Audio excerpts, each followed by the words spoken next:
do Neemias capítulo 3. Neemias capítulo 3, verso de número 1 e verso de número 2. Neemias capítulo 3, verso de número 1 e o verso de número 2.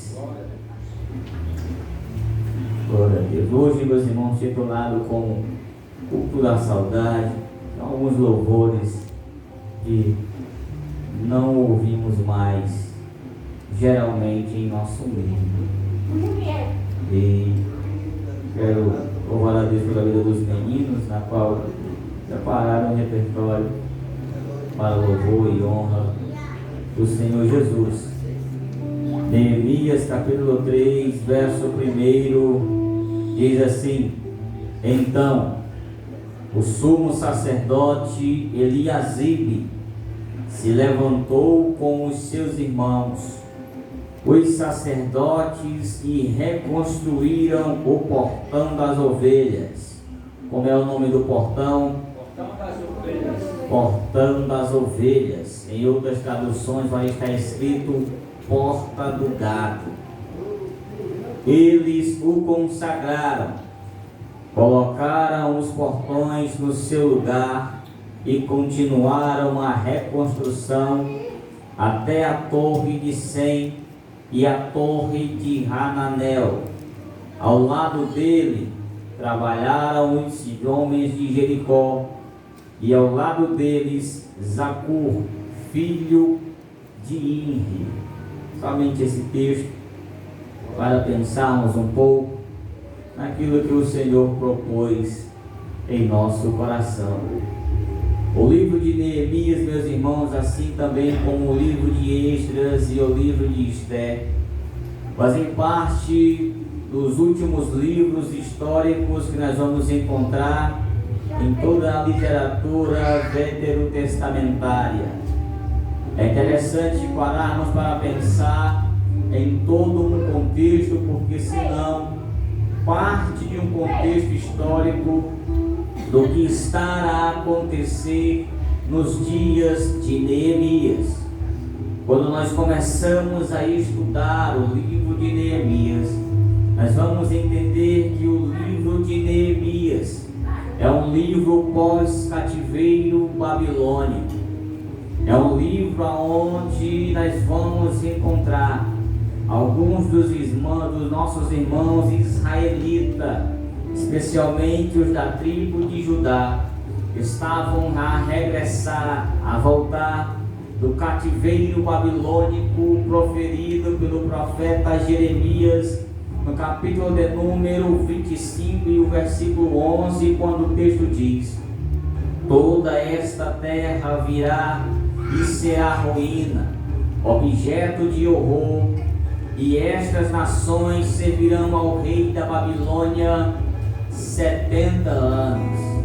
A nação de Israel passa 70 anos no cativeiro.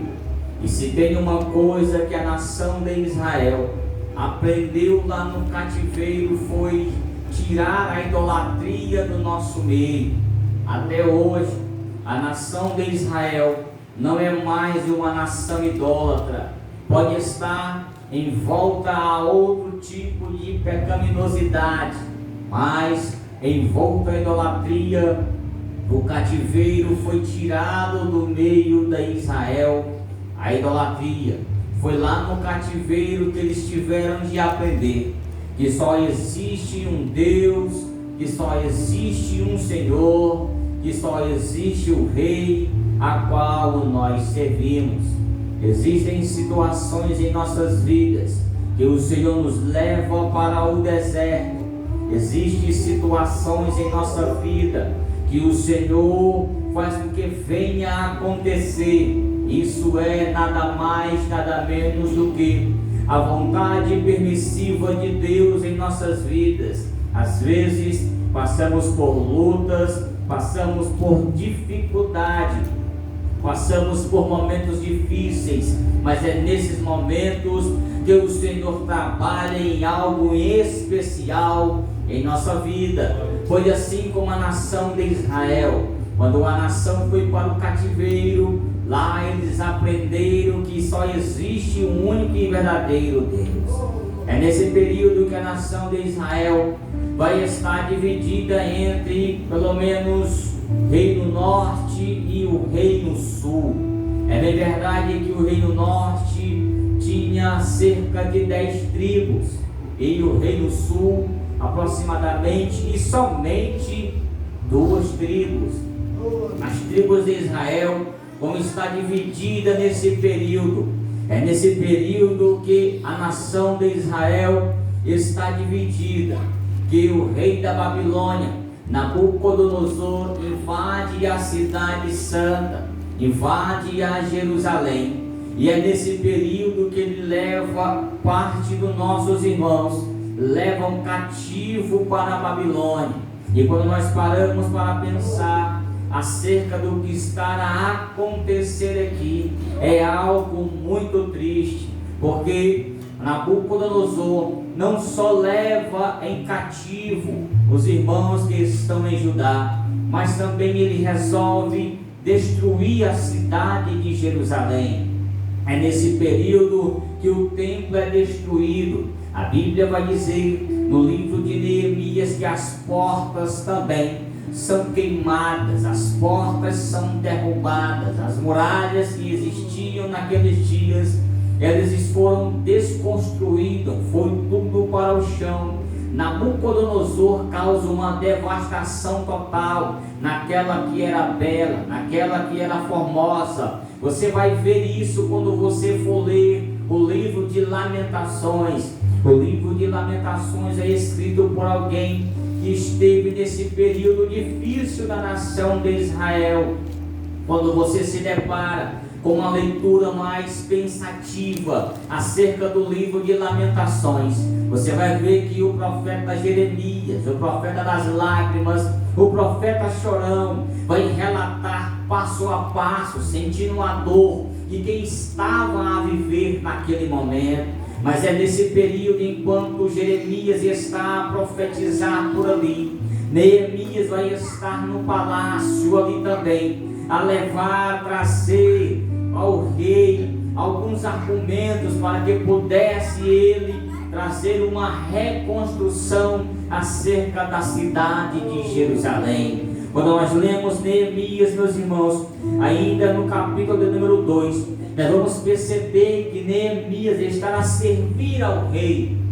Mas o que vai nos chamar a atenção é que Neemias, mesmo servindo ao rei, estava com um semblante triste. E isso era muito perigoso, porque naqueles dias ninguém servia ao rei, estava na presença do rei de uma maneira triste, era como se fosse uma afronta, era como se não tivesse a gostar ali do seu reinado, do seu governo.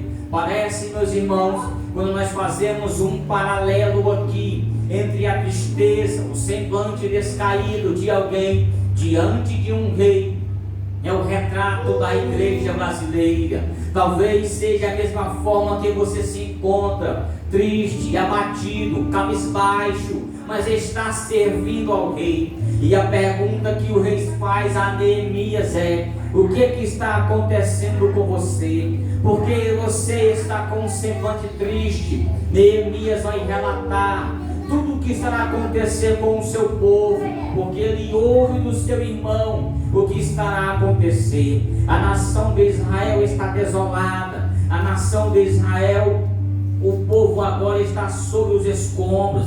E a Bíblia vai dizer em Neemias capítulo 1 que os restantes que sobreviveram ao exílio se encontram lá na província e em grande miséria. Aqueles que estavam próximos a Neemias, aqueles que tinham o mesmo sangue de Neemias, estavam vivendo em uma miséria. Quem sabe você conhece alguém que está próximo a você na mesma situação de miséria. Quando eu falo em uma miséria, eu não falo de um bem material, mas na situação em que nós estamos a viver, existem pessoas próximas a nós que quem sabe não tem o que se alimentar, e isso entristece o nosso coração.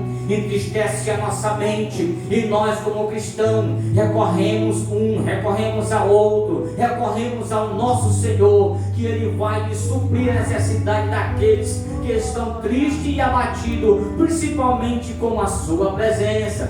Quando nós chegamos no capítulo de número 3, Neemias agora vai se levantar, porque no capítulo 2 ele reúne algumas pessoas com ele para trabalhar, para reconstruir ali os muros de Jerusalém. E no capítulo 3, no texto em que nós lemos, a Bíblia faz questão de dizer: então o sumo sacerdote Eliasibe se levantou com seus irmãos, os sacerdotes, e reconstruíram a porta das ovelhas. É interessante, meus irmãos, que nós aprendemos algumas lições na noite deste dia sobre este homem aqui. Percebam que a Bíblia faz questão de dizer, o nome desse homem aqui. A Bíblia faz questão de dizer o seguinte nome. O nome que a Bíblia vai nos apresentar é um sacerdote por nome de Eliasibe. Como é o nome do sacerdote? Eliasibe. Pois é, Eliasibe dentro da língua hebraica significa Deus restaura. Ninguém nada mais apropriado para causar uma reconstrução.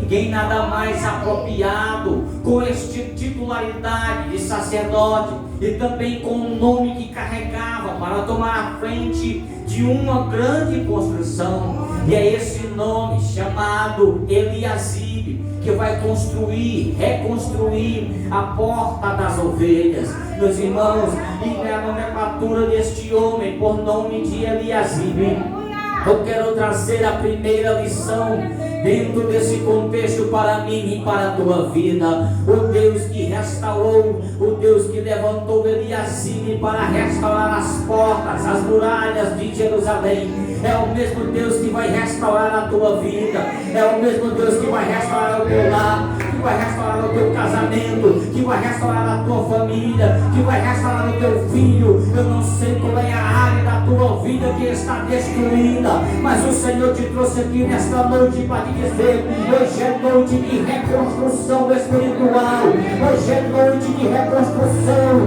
espiritual da parte de Deus para a tua vida. Eu não sei se você veio para ouvir, mas saia daqui ciente e sabendo que Ele vai começar a trabalhar na tua vida de uma maneira extraordinária e especial, que o nome dele vai ser glorificado. Quantos e quantos nessa noite podem levantar as suas mãos e exaltar o Deus que restaura esse lugar? Ele vai restaurar, Ele vai começar a reparar as brechas que haviam na tua vida. Ele vai começar a tapar.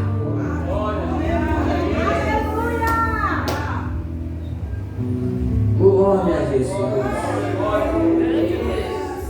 Seja qual for a área que você está passando de dificuldade, Ele vai restaurar. Se é na tua saúde, Ele vai começar a trabalhar. Sentimentalmente, Ele tem começado a trabalhar na tua vida. A síndrome de pânico, Ele vai começar a tirar do teu coração e da tua mente o medo, a angústia que havia no teu coração. Hoje não vai haver mais, porque é o Deus que restaura, vai restaurar a tua espiritualidade e o nome dele vai ser exaltado. Aleluia.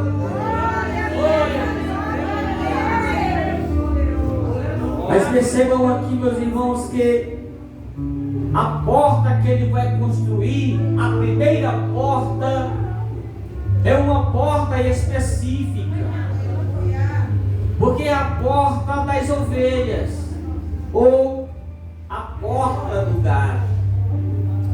Percebam, meus irmãos, que o sacerdote Eliasibe, ou o Deus que restaura, ele vai reconstruir a porta das ovelhas.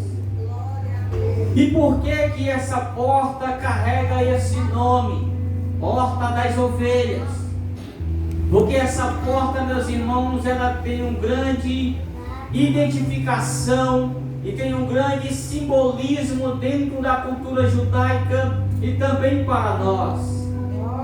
Porta das ovelhas, meus irmãos, porque naqueles dias eram por essa porta, somente por essa porta, aonde os animais que eram levados a ser sacrificados, imolados no templo, passavam somente por essa porta.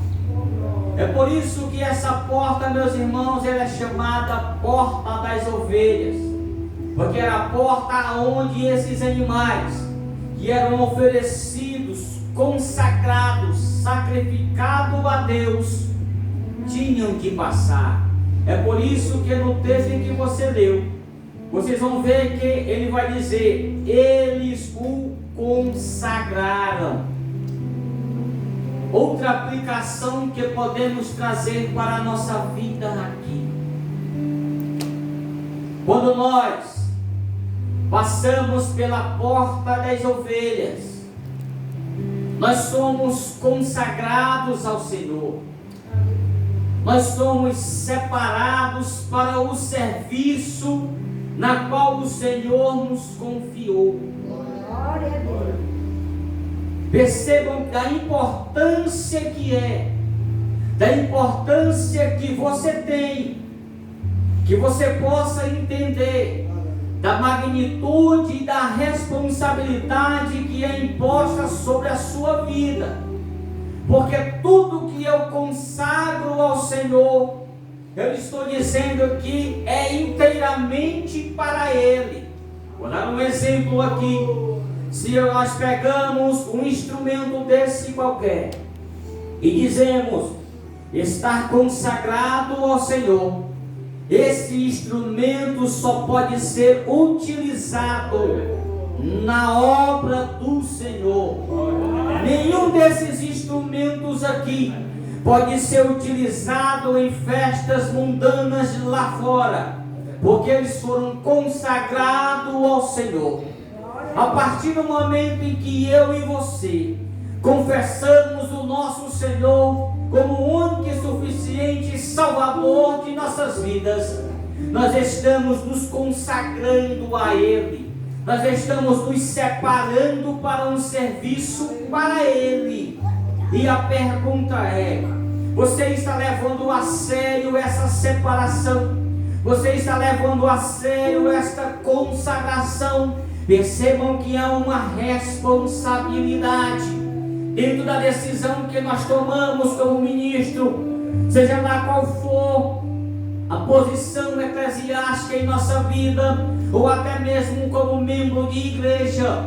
Se nós decidimos ser separados para o Senhor, temos que ter em mente a disposição que quem está sob o controle de nossa vida é Ele. Paulo vai escrever aos Gálatas no capítulo de número 2 e o versículo de número 20, ele vai dizendo: eu estou crucificado com Cristo, logo já não sou eu quem vivo, mas Cristo é quem vive em mim. Se você entregou a sua vida a Jesus, se você confessou o seu nome a Jesus de Nazaré, tenha ciência que quem vai controlar e governar a sua vida é Ele, para que o nome dEle possa ser exaltado através da tua vida. Glória a Deus.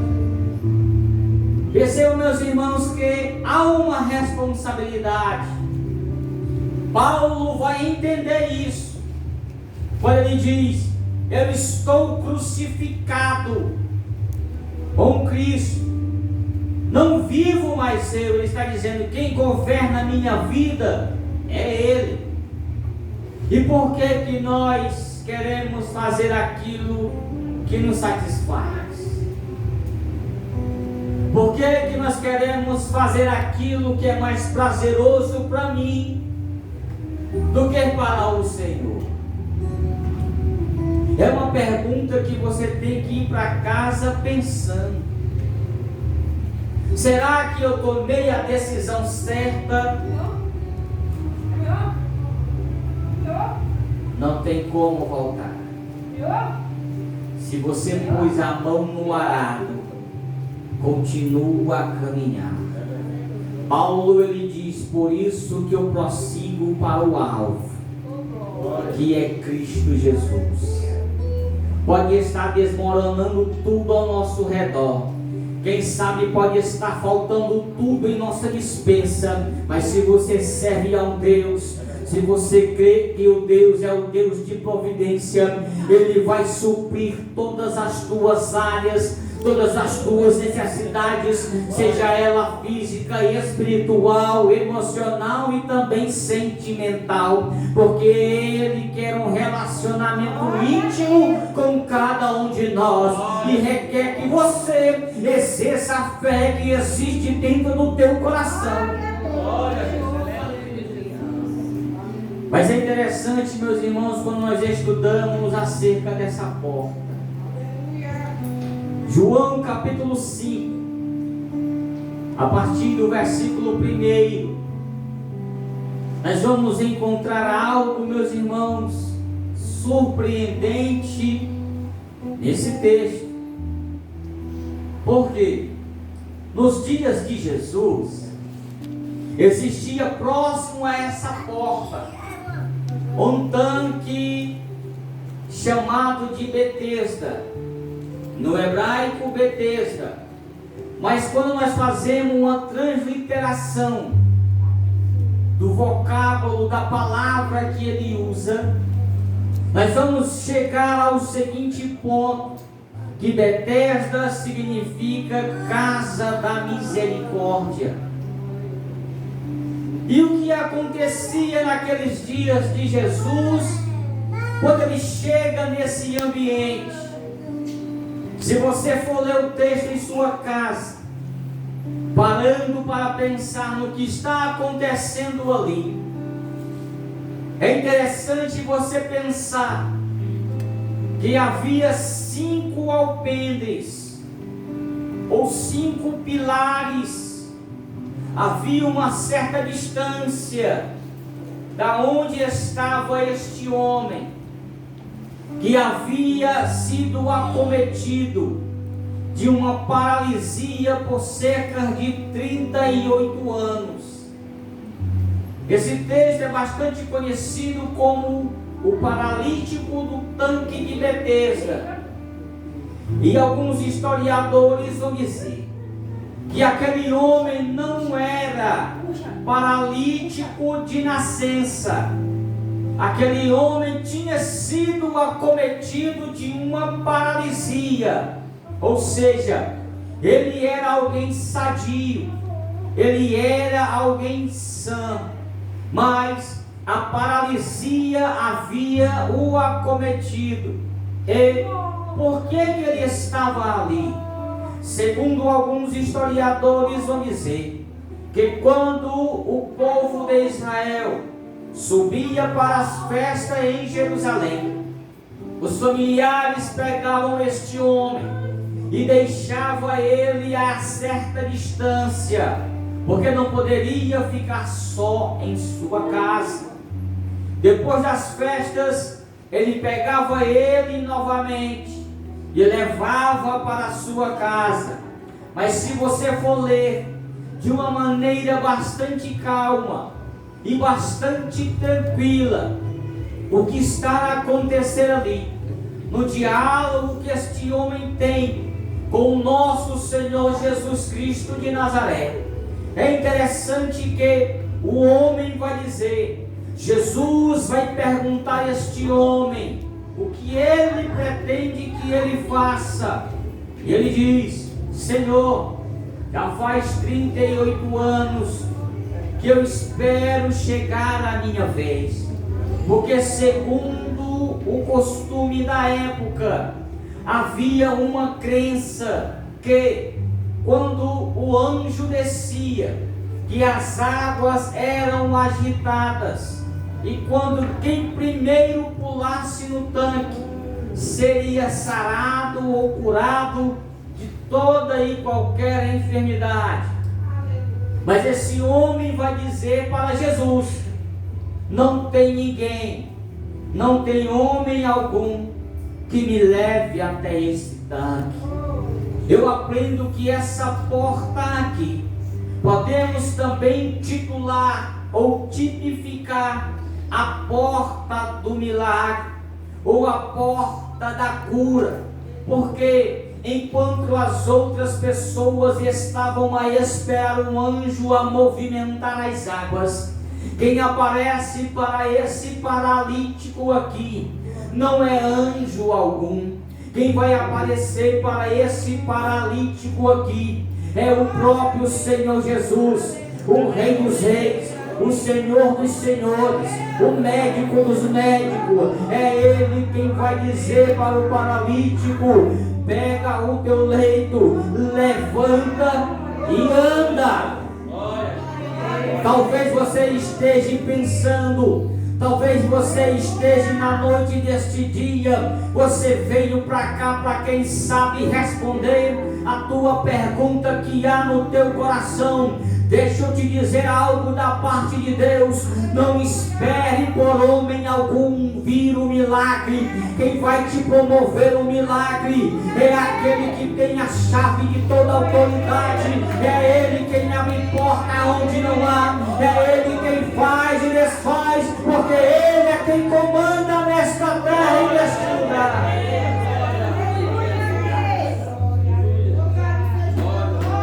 É o Deus que cura, é o Deus de milagre que vai providenciar o improvidenciável na tua vida. Quem vai fazer isso é Ele. Glória. Eu não sei o que tem te paralisado. Eu não sei o que tem feito você estancar. Mas o Deus que sarou este paralítico aqui é o mesmo Deus que vai te erguer e que vai te levantar.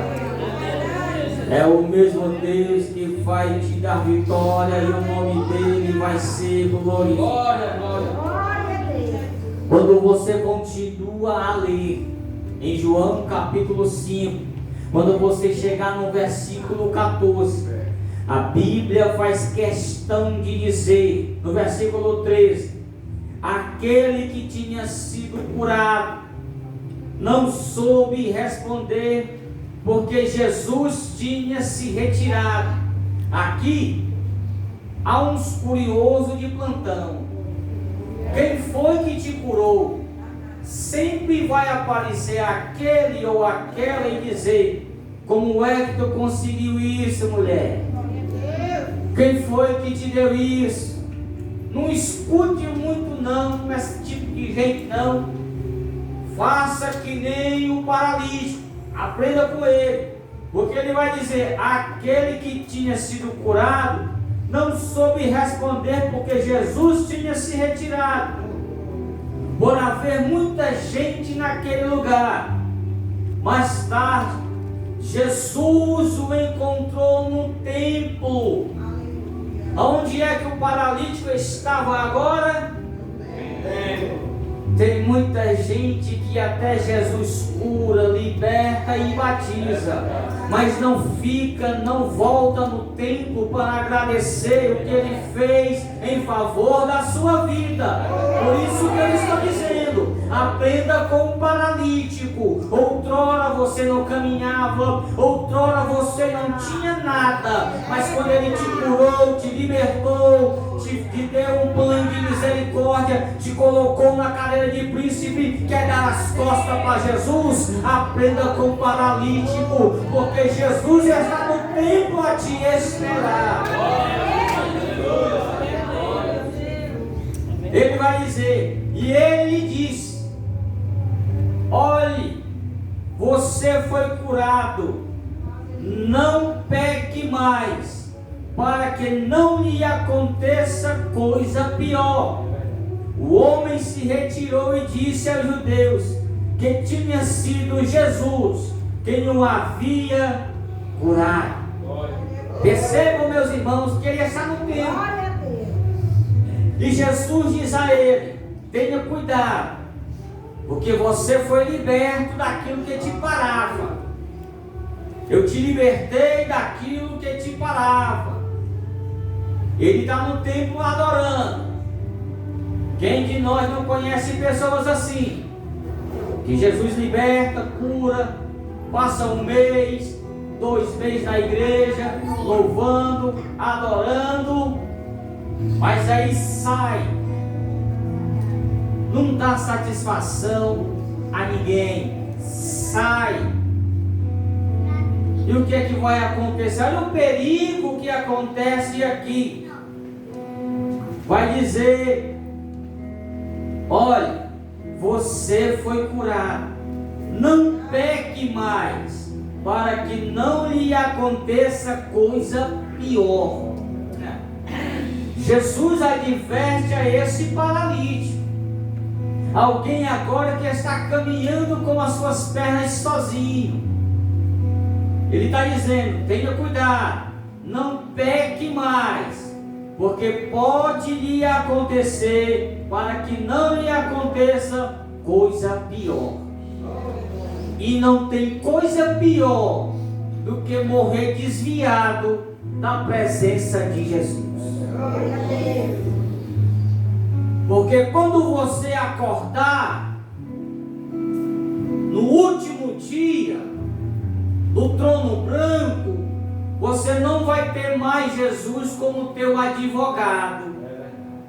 O que você vai ter agora é um Jesus juiz que vai julgar a tua causa e uma sentença, condenação eterna para você. Tenha cuidado para não sair e esquecer da onde você estava. Há um perigo aqui.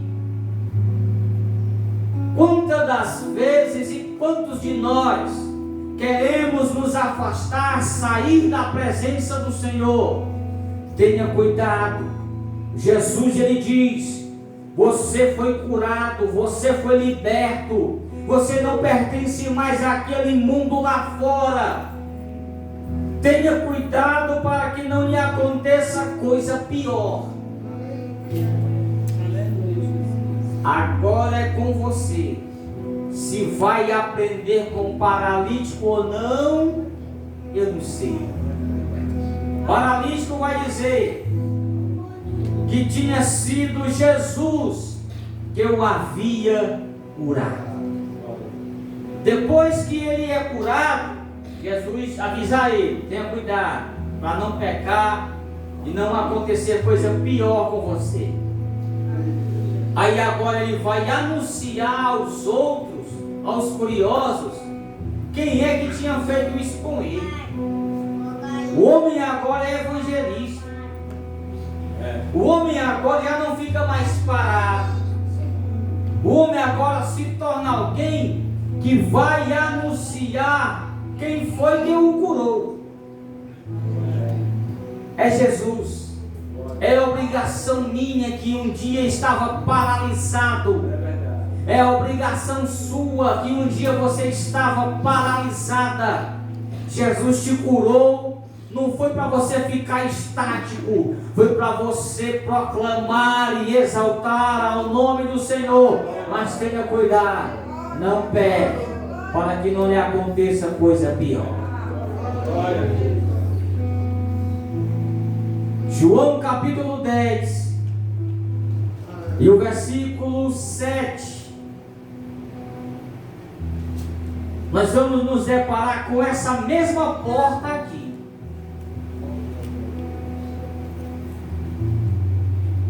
João capítulo 10 e o versículo 7 diz: então Jesus disse mais uma vez. Quem foi que disse? Jesus. Se ele disse, está dito.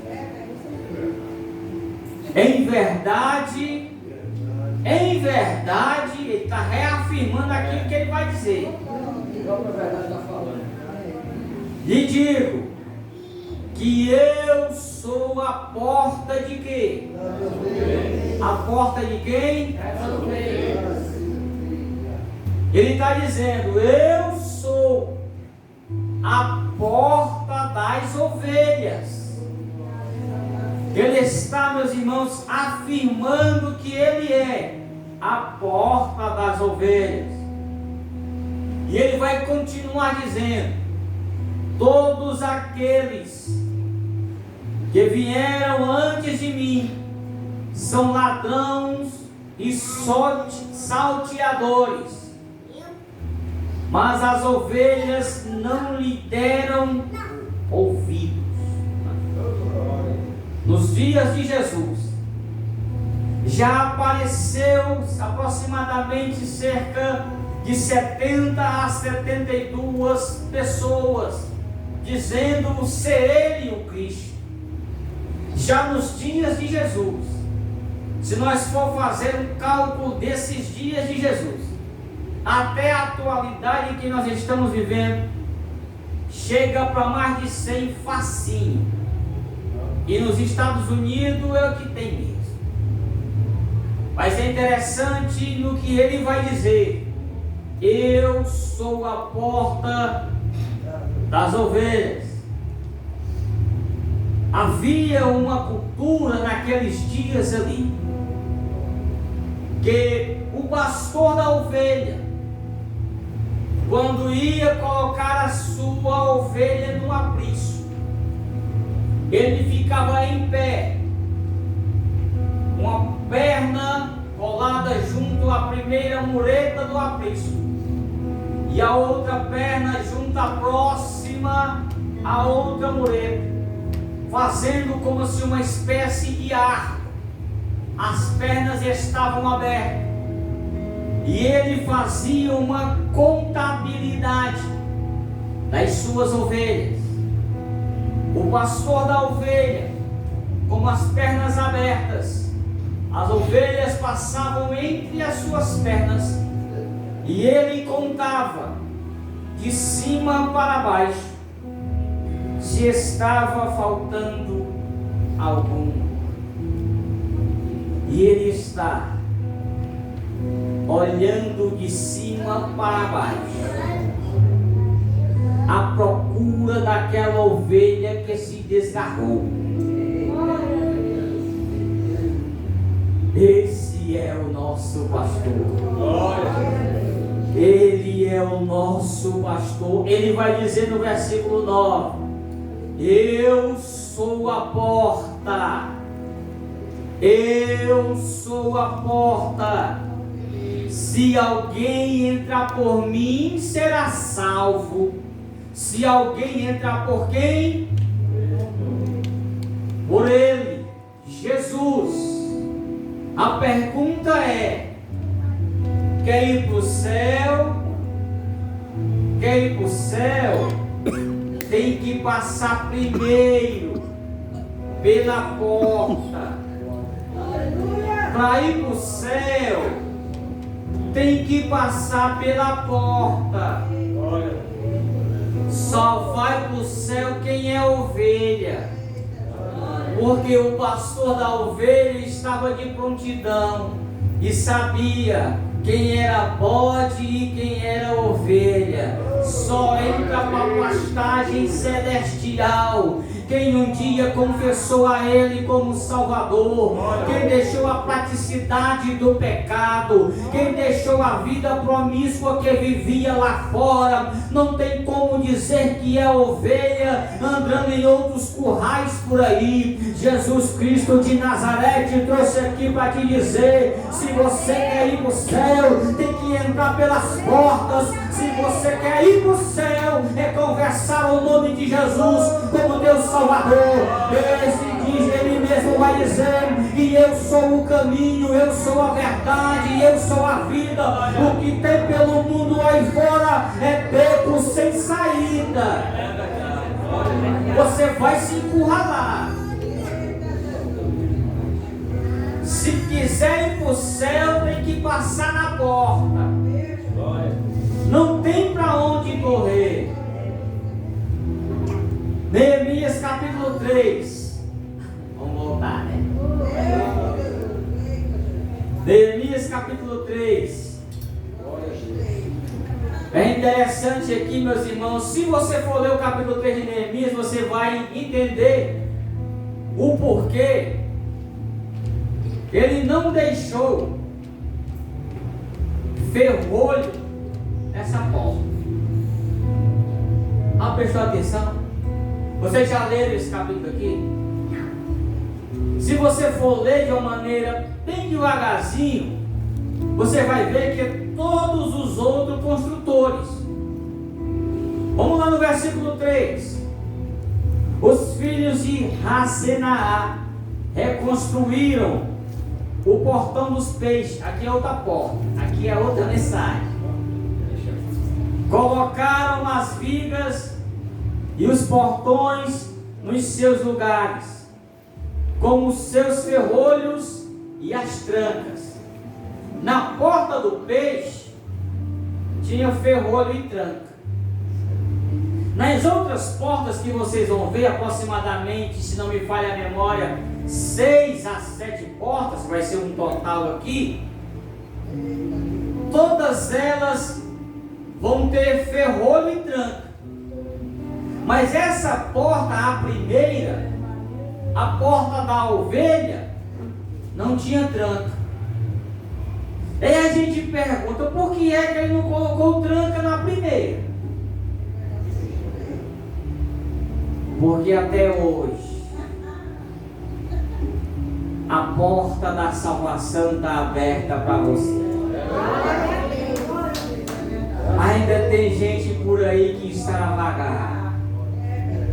E o pastor da ovelha, pacientemente, ainda está a esperar aquela ovelhazinha que está desgarrada. Só quem é pastor de ovelha conhece o rebanho. Está esperando o quê? Está esperando o quê, bebê, para se decidir? Ou é ou não é? Ou é ovelha ou é bode? A escolha é sua. O recado foi dado. E aproveita que a porta ainda está aberta. Porque vai chegar um tempo como nos dias de Noé, que a porta vai se fechar. E quando a porta se fechar nos dias de Noé, a porta não tem o ferrolho para dentro. A porta que ele construiu na arca foi com ferrolho por fora.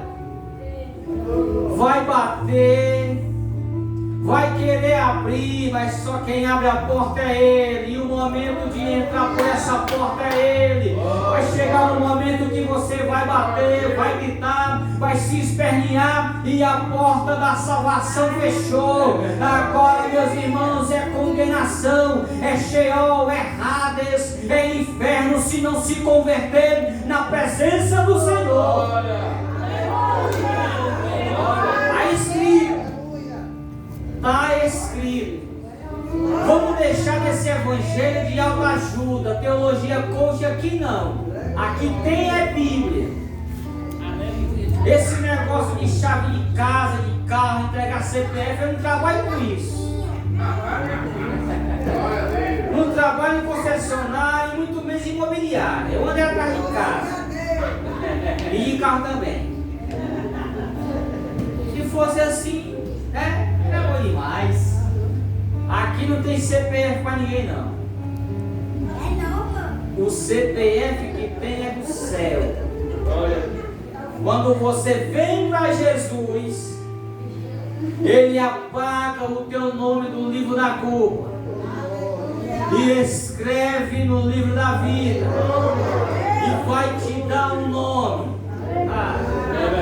que só Ele conhece e sabe. Fica de pé para nós adorar.